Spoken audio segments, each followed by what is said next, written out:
ನಮಸ್ಕಾರ ವೀಕ್ಷಕರೇ, busy plus ಪಕ್ಕಾ ಸುದ್ದಿ ವಾಹಿನಿಯ ಸುದ್ದಿ ಬೆಳಕಿಂಡಿಗೆ ಸ್ವಾಗತ. ನಾನು ನಿಮ್ಮ ವಾಹಿನಿಯ ವರದಿಗಾರ ಸಂಗಮೇಶ್ ಮುಷಿಗೇರಿ. ದುಷ್ಕರ್ಮಿಗಳಿಂದ ರಾಷ್ಟ್ರೀಯ ಹೆದ್ದಾರಿ ವಿಭಜಕ ಹಾಳು, ಆಕ್ರೋಶ. ಕುಷ್ಟಗಿ ನಗರದ ರಾಷ್ಟ್ರೀಯ ಚತುಷ್ಪಥ ಹೆದ್ದಾರಿ ಮೇಲ್ಸೇತುವೆ ಬಳಿ ಡಾಕ್ಟರ್ BR ಅಂಬೇಡ್ಕರ್ ವೃತ್ತದ ಬಳಿ ನಿರ್ಮಿಸಲಾಗಿದ್ದ ರಸ್ತೆ ವಿಭಜಕವನ್ನು ಅಪರಿಚಿತ ದುಷ್ಕರ್ಮಿಗಳು ತಡರಾತ್ರಿ ಒಡೆದು ಹಾಕಿರುವ ಘಟನೆ ನಡೆದಿದೆ.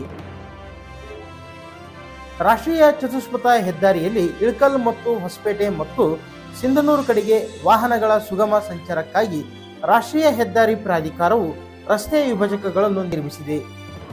ಆದರೆ ದುಷ್ಕರ್ಮಿಗಳು ತಡರಾತ್ರಿ ಅಂದಾಜು 20 ಅಡಿ ಉದ್ದದಷ್ಟು ವಿಭಜಕವನ್ನು ರಂಧ್ರ ಕೊರೆಯುವ ಯಂತ್ರಗಳಿಂದ ಒಡೆದು ಹಾಕಲಾಗಿದ್ದು ಸುಗಮ ಸಂಚಾರಕ್ಕೆ ಅಡ್ಡಿಯಾಗಿದೆ.